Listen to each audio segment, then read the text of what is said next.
button, leave a comment. Well, my name is actually but so I had a good time. Oh my god, yeah, well that's literally I'm Susie Lube. If you don't know me, I'm a stand-up comic by day, and I also make these silly videos. And today we're gonna be watching Casually Explained stand-up comedy. Casually Explained. I need to sharpen up my diction. I'm pretty excited. I have not seen this. I know Casually Explained tends to be pretty good. I've seen a few, and honestly, I could do some learning. I'm rather a beginner in the long scheme of stand-up, so maybe I'll learn a thing or two. I don't know, or maybe this will be completely off the mark, and I'll be trying to be nice, but we'll see. Oh, as of first, I'd like to thank everyone who's been supporting me on Throne and Patreon. I have some fun things coming. I'm working really hard, and I really appreciate everyone's been supporting me. I've been patient if I have like a week off or something that I haven't been posting, but I'm working on some cool stuff. I am away for a little bit, so some stuff I can't finish editing and posting until then, but there's fun stuff coming. So thank everyone for the support. It really keeps the channel going, and I really appreciate it. Yay. Okay. While everyone can imagine a stand-up comedian telling jokes on stage, there are a ton of misunderstandings and lack of knowledge around what the profession actually entails. As an example, a little known upside to stand-up comedy is that the earnings you make are entirely tax-free. This is because there aren't any. So if you want to do stand-up comedy, the first thing you have... Wait, is that true? Because I pay taxes on improv comedy shows. Could I not be paying taxes on those? Huh. Wait, is that actually... I now have to look that up. I'll ask someone, I guess. Huh. Wait, so does that also mean that it's not tax deductible though? Because I have a lot of stand-up costs that I thought were tax deductible. Okay, I'll ask someone about that. Have to do is write your material, which is the bits you'll be doing and the jokes you have in each bit. Now, your material really is your bread and butter, and this is why 80% of your time as a comic is spent alone. Best on second. This is good. This is good. Alone at home, in front of a blank Word document, trying to figure out what to say so people will like you. It's basically middle school, but with extra steps. Yep. Keep in mind you have to really watch out for when a really good joke comes too easily, because then you've probably stolen it. This is what comedians call the Schumer effect, and it happens to even the best comics. If this happens to you, the only real solution is to ask yourself, is it wrong to steal other people's work? And then you change the words a little bit. So next work on your... So for a while, I don't know when this came out. Wait, let me see when this came out. This came out 5 years ago. Yeah. For a while, every stand-up set was either this or that. The words a little bit.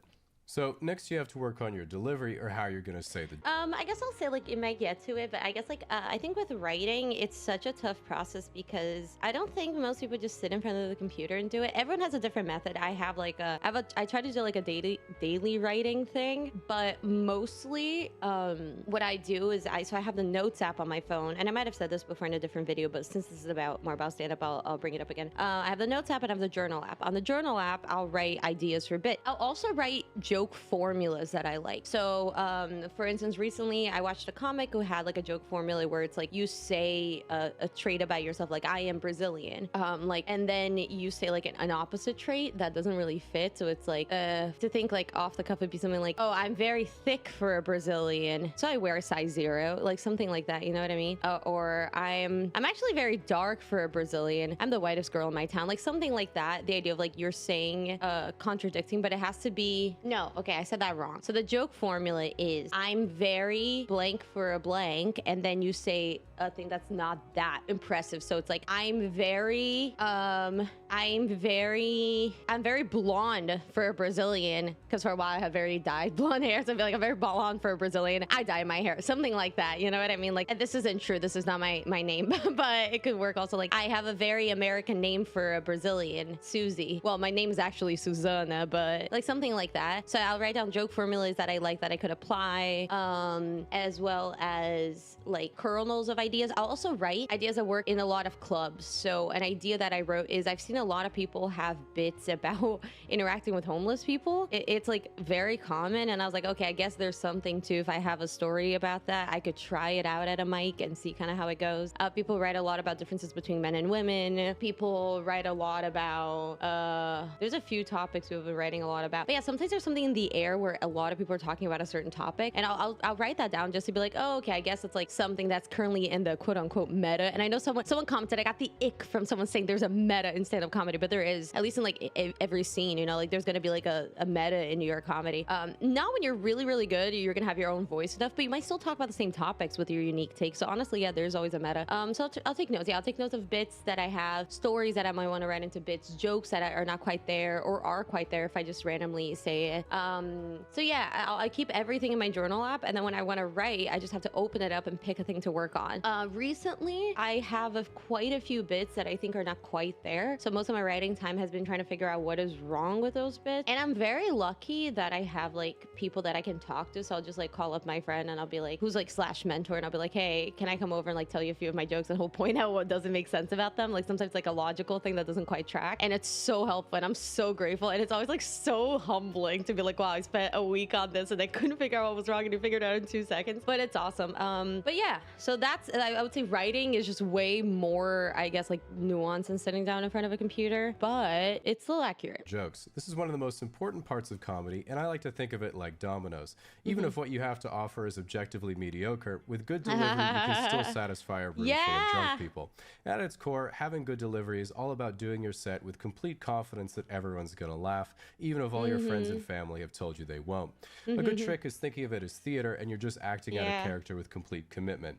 As a personal example, one character that I've developed is what I'm doing now. A very dry, monotone... Oh, wait, he does stand-up too? Whoa! Slightly sarcastic voice that makes it sound like I don't want to live another day on this planet. The way I came up with this character was by recording myself saying the jokes in a bunch of different ways, playing them back, and then deciding I'd just be myself.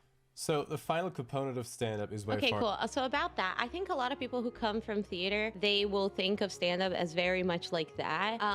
To some extent, I think I still do it, but I think I've actually relaxed a lot in terms of my performance. I think when I first started, I was writing sets that I think felt more like a one-woman show. There were more stories than jokes, and I was very hyper excitable because when I do improv, I'm the youngest person in like the show I'm in. It's a lot of 40, 50-year-olds, and I'm by far younger, by far smaller, so I play kind of the energetic younger person, so I can come out and do a dumb joke, right? The character sort of, which I don't love because I love doing a smart joke, but oftentimes I'll fall on the sword, and like, because it's like a competition, so it's like if people need time to think, I'll come out, I'll do a dumb one because I know I'm likable, so I can veil and like kind of keep the show light and fun, and I don't know, it's sort of like the character I've been playing there, and I kind of brought that into stand-up where it's like, oh, it's fine. But I think I've been doubling down on, and look, this is 100% inspired by my favorite comic, like if a joke doesn't land, I'll still like hype myself up. I'll be like, I'm much more confident now. I'm much more relaxed. I'm much more conversational. So like, I'll find funny ways to seem confident instead of like faking confidence or faking nonchalance. Like, I'm not trying to be like, I'm loving it up here, or but I'm also not. I think it's like how I'm talking here, I guess. Like, I'm pretty excitable, and I'm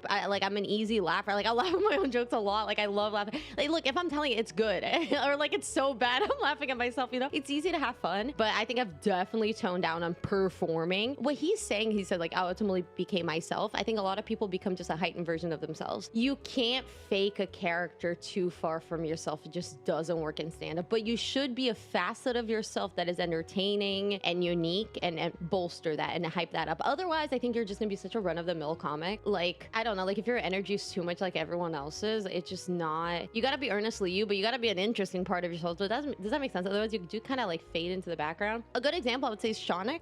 If you look him up, I forgot his last name, Shonik. He's like an up-and-coming, he's like pretty successful comic here, and he's so energetic and giggly and silly, and that is himself. He's like super extroverted, but it's like heightened, and I think when you see him in a lineup, you're like, oh my god, like the energy is so unique, and his jokes are great, so you really remember him, as opposed to someone who's equally as good at writing, but just who they are is boring. I don't know, like find out what is fun about you. Anyway, the point is, don't when you're starting, yeah, think of playing a character, but I think ultimately, yeah, you're playing a character, but that character is just so much closer to who you are, and you got to be somewhat present and honest. You can be like, okay, that was dumb, like just be in the moment, less so like in a theater performance. You can't break the fourth wall. In stand-up, you should always be breaking the fourth wall. I try to do my new things. I do my sets very on the edge of the stage, and I try to make eye contact with everyone. It's my new challenge, so I'm very in the moment. Are the most difficult, actually doing it. Apparently, some surveys have shown that the #1 most common fear is public speaking, and the #2 is the fear of death. And to those people, I say, why not both? Nevertheless, it's extremely normal to get anxious before going on stage and worrying that your nerves are going to ruin your performance. If this happens, just remind yourself that your material isn't very good, so you'll probably bomb anyway. Oh my god, yeah, but that's literally I've literally been told that's like, oh, you're early in your career. Probably most of it is bad.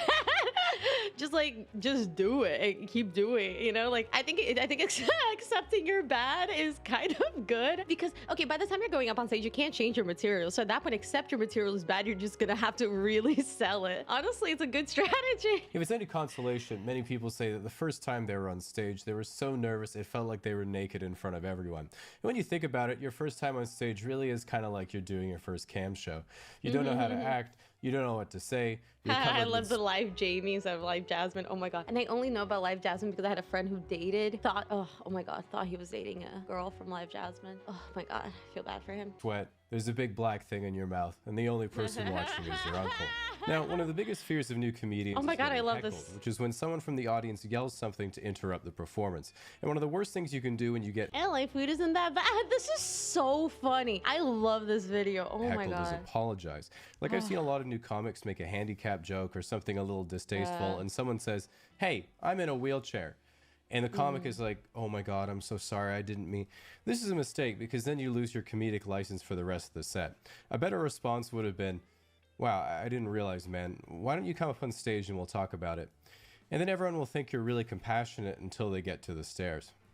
Now, when you finish your routine and the audience members... Okay, in terms of good advice for that, I think obviously that would be really funny. Obviously, you're not going to think of something like that. A thing that I found out, so I just started a new... it's the concept of crowd work on Rails, which is the idea of having... It can go... The idea of crowd work on Rails is like you ask someone a question and then you're not really doing crowd work. So an example would be... Oh, he's my favorite comic. I love him so much.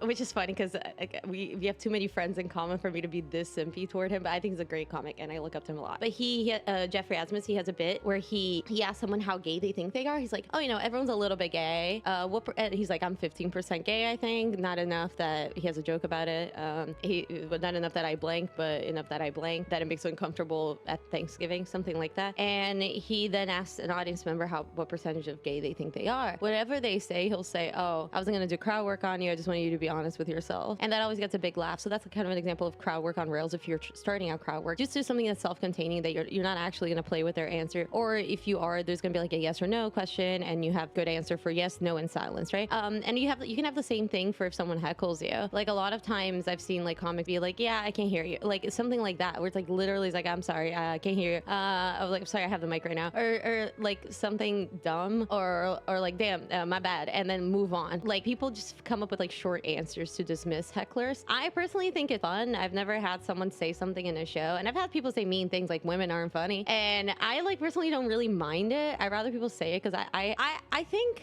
in general I have enough fun that I'm like, okay, like, whoa, damn, like what did I say that was so unfunny? Okay, damn, well, I'll get you with the next joke. Oh, the next joke is a killer. Like I can have fun with it, and like, okay, still didn't do it. Oh my god, but this last joke, I'm kidding, that was the last joke. Thank you. I've been Susie. That was my time, you know. Like I can't.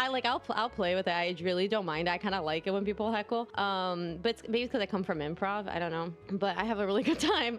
But yeah, that would be my solution. Just come up with a way to dismiss them, a one-liner. You can always ask someone who's been in comedy for longer. You could be like, hey, could you just give me a one-liner? I'm very worried about getting heckled. And then literally just have that in your pocket. You could have it in a index card and be like, it would be funny if you're like, wait, I have an index card for this. Let me read it. That would be such a fun moment. But yeah, that's my answer for that.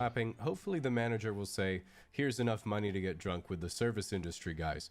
In stand-up, this is called the honeymoon phase because, well, it's as good as it's going to get, but also because you end up with a distorted view of reality. The next day, you'll go and tell someone about how you got wasted after your first real stand-up gig, and they'll say, oh, I'm sorry to hear that. And you'll be thinking, wait, what? I thought that was cool. But then you can't quit. You become addicted to the rush of performing, the high of getting an audience to laugh. Stand-up permeates the rest of your life, whether you want it to or not. Every school or office presentation suddenly becomes your stage. You prepare material for every date in order to hone your craft. You study the work of your most successful contemporaries, all until one day you finally get the call and it's all paid off. You're rewarded with respect from your peers, and your legacy lives on forever in the world of comedy. But until then, smash that like button, leave a comment, hit subscribe, and ring the bell. I mean, look, this is a very simple, right? Casually explained, but this is fun. It makes me want to do maybe like a video about like my maybe 3 main points about it. Yeah, I mean, I think that is why I like social media too. It is like a way to try jokes, but and I mean, he's so funny. He's great. This is awesome. I mean, yeah, I think this is accurate, but I would say the biggest thing I would say if I were to describe stand-up in like a sentence or two, it would be write a lot of jokes, do them, 99% sucks, accumulate the 1% for a long time, and then pretend like that 1% is even funnier than it is. I think is probably where it's at. Yeah, it's a tough thing. I like really love comedy, but it does take like, you know, like a decade or so to really get good. So it's such a frustrating place to be at, because I think I've been doing comedy for longer than I've been doing stand-up. So I very much understand what makes it good. But it's like so hard because you need just enough shows to trim the fat, right? Like I'll write like 5 minutes of a topic and then I'll keep one joke from those 5 minutes. It's so demoralizing.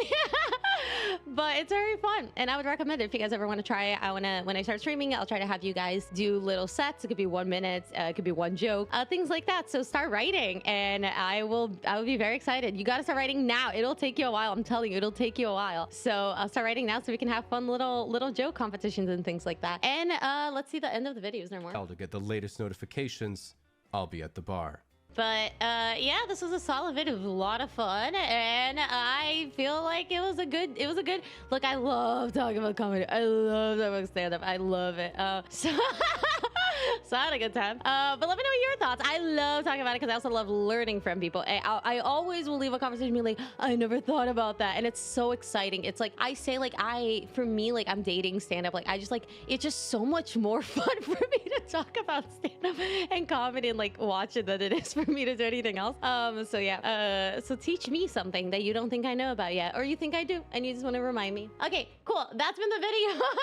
Subscribe, like, Patreon's gonna have fun stuff, so check that out, and get pumped. My birthday's coming up. Bye.